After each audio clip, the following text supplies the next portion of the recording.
मैं डॉक्टर हर्षवर्धन सिंह भारतीय संविधान और राजनीति व्यवस्था की कक्षा में आपका स्वागत करता हूं।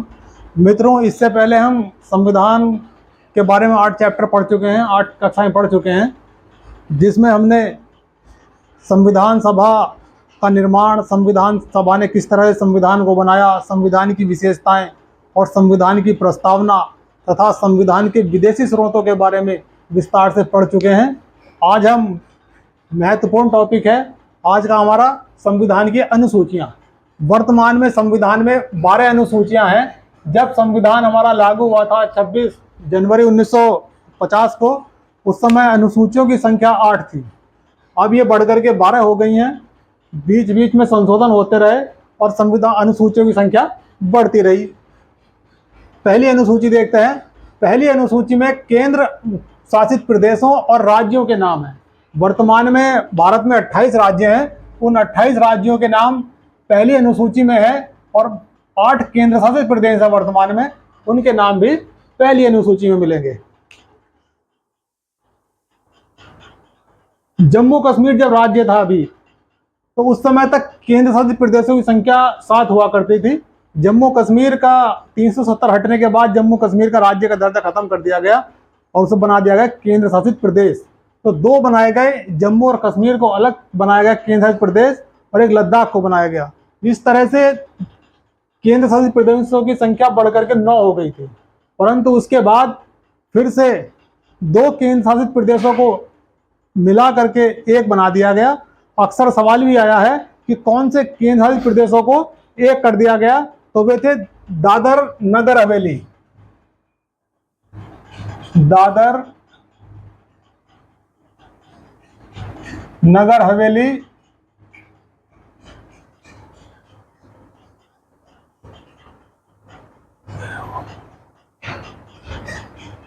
दमन और दीव। ये पहले 2 हुआ करते थे। दादर अलग था और नगर हवेली एक अलग हुआ करता था। दादर और नगर हवेली 2 चीजें हैं। दादर और नगर हवेली एवं दमन और दीव, पहले एक ही अलग था और ये वाला एक नंबर 2 थे। तो अब इन 2 को मिला करके एक बना दिया गया। अब हो गया है दादर और नगर हवेली एवं दमन और दीव एक बन गया है। कई बार सवाल आया है कि कौन से 2 केंद्र शासित प्रदेशों को मिला करके एक किया गया है, तो वही है दादर और नगर हवेली, दमन और दीव। आगे बढ़ते हैं। अनुसूची 2 कि इन जितने भी अधिकारियों के नाम लिखे हुए हैं यहाँ, इनको वेतन और इनकी सुविधाओं के बारे में प्रावधान है। तो है राष्ट्रपति का वेतन और सुविधाओं के बारे में प्रावधान अनुसूची 2 में मिलेगा। जो राज्यों के राज्यपाल हैं, 28 राज्यों में जो राज्यपाल हैं, उनके वेतन के बारे में प्रावधान अनुसूची 2 में मिलेगा। लोकसभा का स्पीकर और लोकसभा के डिप्टी स्पीकर के बारे में प्रावधान भी अनुसूची 2 में मिलेगा। इसी तरह से राज्यसभा का सभापति, राज्यसभा का सभापति कौन है? जो उपराष्ट्रपति है, भारत का उपराष्ट्रपति ही राज्यसभा का सभापति होता है, उसे कहते हैं पदेन सभापति। जो भी उपराष्ट्रपति होगा वही राज्यसभा का सभापति होगा। तो उनके वेतन के बारे में भी प्रावधान अनुसूची 2 में है। उपसभापति का भी वेतन का प्रावधान अनुसूची 2 में है। राज्य विधानसभाओं के जो स्टेट में जो 28 राज्य हैं, जहां इन 28 राज्यों में विधानसभा हैं, उनके स्पीकर और डिप्टी स्पीकर के वेतन के बारे में प्रावधान अनुसूची 2 में है। राज्यों की विधान परिषद, कुछ राज्यों में विधानसभा के साथ साथ विधान परिषद भी है, तो उनका जो सभापति है और जो उपसभापति है, उसके वेतन के बारे में प्रावधान भी अनुसूची 2 में है। उच्चतम न्यायालय, इसी को सर्वोच्च न्यायालय, यही सुप्रीम कोर्ट। कहीं आपको उच्चतम न्यायालय लिखा मिलता है, कहीं सुप्रीम कोर्ट मिलेगा, कहीं सर्वोच्च मिलेगा, तो कंफ्यूजन नहीं होना है, एक ही बात है। इसी को सुप्रीम कोर्ट कहेंगे। तो सुप्रीम कोर्ट के मुख्य न्यायाधीश या और न्यायाधीश, उनके वेतन के बारे में भी प्रावधान अनुसूची 2 में मिलेगा। और भारत के नियंत्रक और महालेखा परीक्षक, जिसको कहते हैं CAG, controller auditor general, short में है कैग, इसके लिए इसके वेतन का प्रावधान भी आपको अनुसूची 2 में मिलेगा। इसको आप नोट कर ले, फिर आगे बढ़ते हैं।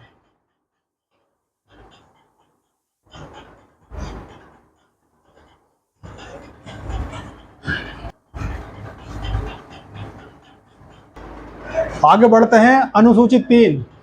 अनुसूची 3 में केंद्र और राज्य के जो मंत्री हैं उनके शपथ के तरीके, वे किस तरह शपथ लेते हैं। आपने टीवी पर देखा होगा कि मैं शपथ लेते हैं, कि वो मंत्री किस तरह शपथ लेता है, वो तरीका जो है अनुसूची 3 में दिया गया है। तो किन किन के हैं शपथ के तरीके? केंद्र और राज्यों की जो मंत्री हैं, संसद के सदस्य है और राज्य विधानमंडल के सदस्य है, और सर्वोच्च न्यायालय जिसे सुप्रीम कोर्ट और उच्चतम न्यायालय कहते हैं, उसके जो न्यायाधीश हैं उनके शपथ के तरीके, और राज्यों के हाई कोर्ट के न्यायाधीशों के शपथ के तरीके, और नियंत्रक महालेखा परीक्षक जिस जो है कंप्ट्रोलर ऑडिटर जनरल और शॉर्ट में है CAG, इसका भी शपथ का तरीका का जो प्रावधान है वो अनुसूची 3 में दिए गए हैं। नेक्स्ट अनुसूची 4, राज्यसभा। जो संसद है, संसद के 2 सदन है, लोकसभा और राज्यसभा। तो लोकसभा के लिए चुनाव तो सीधे भारत के वयस्क मताधिकारी जो 18 वर्ष की आयु पूरी कर ली है वे लोग सीधा वोट करते हैं, परंतु राज्यसभा का चुनाव कैसे होगा या राज्यसभा में कितनी सीटें आएंगी उसके बारे में प्रावधान जो है वो अनुसूची 4 में है। तो राज्यसभा में सबसे ज्यादा सीटें उत्तर प्रदेश से हैं। उत्तर प्रदेश से सीटें हैं 31, और फिर है महाराष्ट्र का नंबर, महाराष्ट्र से हैं 19 सीटें, और महाराष्ट्र के बाद है तमिलनाडु।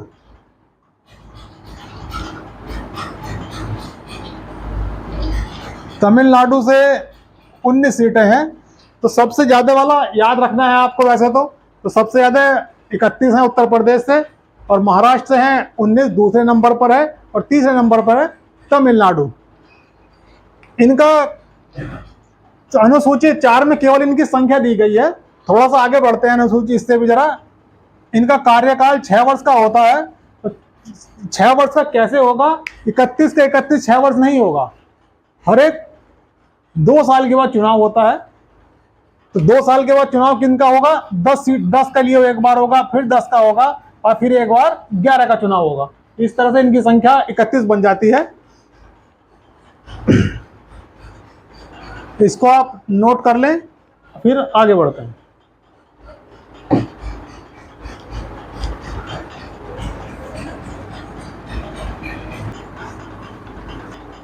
नेक्स्ट अनुसूची है हमारी 5वीं अनुसूची। 5वीं अनुसूची में जो भारत के अनुसूचित क्षेत्र और जो जनजातीय क्षेत्र हैं उनके प्रशासन और उनका नियंत्रण के संबंध में प्रावधान है। नेक्स्ट है अनुसूची 6, असम, मेघालय, त्रिपुरा, मिजोरम। असम, मेघालय, त्रिपुरा, मिजोरम के जनजातीय क्षेत्रों के प्रशासन के संबंध में। तो आपको प्रशासन के संबंध में प्रावधान यहाँ भी दिखाई दे रहा होगा, पर यह है कि अगर इसे पढ़ेंगे ना अनुसूची 5 को, तो ये पढ़ा जाएगा असम, मेघालय, त्रिपुरा, मिजोरम को छोड़कर। असम, मेघालय, त्रिपुरा, मिजोरम के प्रावधान तो 6 में है, इनके अलावा जो बचे हैं जनजातीय क्षेत्र उसके प्रावधान अनुसूची 5 में है, और असम, मेघालय, त्रिपुरा, मिजोरम के बारे में जो प्रावधान है वो अनुसूची 6 में है। इसमें बहुत कंफ्यूजन रहता है, अक्सर सवाल आता है कि असम, मेघालय, त्रिपुरा, मिजोरम का अगर पूछता है स्पेशली आपसे तो आपको 6 बताना है। अगर सामान्य रूप से पूछता है जनजातियों के क्षेत्र में अनुसूचित क्षेत्र और जनजातियों का प्रशासन का प्रावधान, तो उसका उत्तर आपको अनुसूची 5 देखना है। नेक्स्ट अनुसूची 6, संघ और राज्यों के बीच संबंध कैसा होगा। अनुसूची 7 संघ और राज्यों के बीच में संबंधों के बारे में बात करता है। इसी का नाम है विषयों का बंटवारा। विषय मतलब किस विषय पर कानून संसद बनाएगी, किस पर कानून राज्यों का विधानमंडल बनाएगा, और किस पर दोनों में से कोई भी बना सकता है। तो जो संघ सूची के विषय हैं उनकी संख्या है 100। जैसे रक्षा, वित्त मंत्रालय के संबंध में जो या रेल है, ये संघ सूची के विषय हैं। इन पर कानून बनाने का अधिकार केवल और केवल संसद को है। इनके अलावा दूसरा कोई संस्था कानून नहीं बनाएगी। तो ये ऐसे 100 विषय हैं जो कि संघ सूची में आते हैं वर्तमान में। कुछ समय पहले इनकी संख्या 97 थी, तो कुछ राज्य सूची के विषयों को घटा करके संघ सूची में लगाया गया और कुछ संवर्ती सूची में डाले गए इसी में से। नेक्स्ट है राज्य सूची के विषय। राज्य सूची के विषयों की संख्या वर्तमान में 61 है। तो राज्य सूची के वे विषय होते हैं, राज्य सूची में वे विषय हैं जिन पर कानून बनाने का अधिकार केवल राज्य विधानमंडल को होता है, वे राज्य सूची के विषय कहलाते हैं। नेक्स्ट है संवर्ती सूची। संवर्धित सूची में वे विषय हैं जिन पर कानून राज्य का विधानमंडल और संसद दोनों बना सकते हैं। वे विषय संवर्धित सूची में है। वन इसी में से एक विषय है। वन संवर्धित सूची का विषय है। वन पर कानून संसद ही बना सकती है और राज्य का विधानमंडल ही बनाता है। जैसे पुलिस है, पुलिस राज्य सूची का विषय है। पुलिस पर कानून बनाने का काम केवल राज्य विधानमंडल को है। इसको आप नोट कर लें। नेक्स्ट बढ़ते हैं आगे।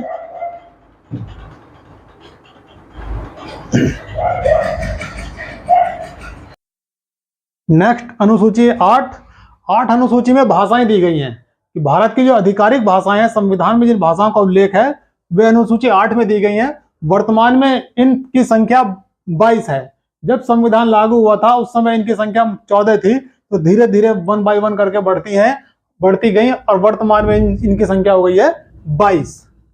नेक्स्ट अनुसूची 9। जब संविधान लागू हुआ उस समय अनुसूची 9 नहीं थी। इसको पहले संविधान संशोधन के द्वारा, फर्स्ट संशोधन के द्वारा 1951 में जोड़ा गया। इसमें दिया गया भूमि सुधार के संबंध में कानून। जो भी राज्य भूमि सुधार के बारे में कानून बनाते हैं वो अनुसूची 1 में पहुंच जाता है। जमींदारी प्रथा के बारे में सभी जानते हैं कि भारत में कभी जमींदारी प्रथा हुआ करती थी, उसका अंत किया गया, तो उसके बारे में कानून पहली अनुसूची में ही मिलेगा। नेक्स्ट है दल बदल का कानून। दल बदल का कानून 52वां संविधान संशोधन 1985 के द्वारा इस अनुसूची को जोड़ा गया है। समय समय पर संसद से दल बदल के बारे में कानून पारित होते रहते हैं। उन सब का उल्लेख अनुसूची 10 में होता रहता है। नेक्स्ट अनुसूची 10 के बारे में भी बहुत बार सवाल आया है कि दल बदल का कानून कब के अनुसूची कब जोड़ी गई, कौन सा संशोधन था। नेक्स्ट है अनुसूची 11, बहुत इंपॉर्टेंट, और उससे भी ज्यादा इंपॉर्टेंट 12। तो इन दोनों अनुसूचियों पर विशेष ध्यान रखना। अनुसूची 11 में है ग्राम पंचायतों के बारे में प्रावधान।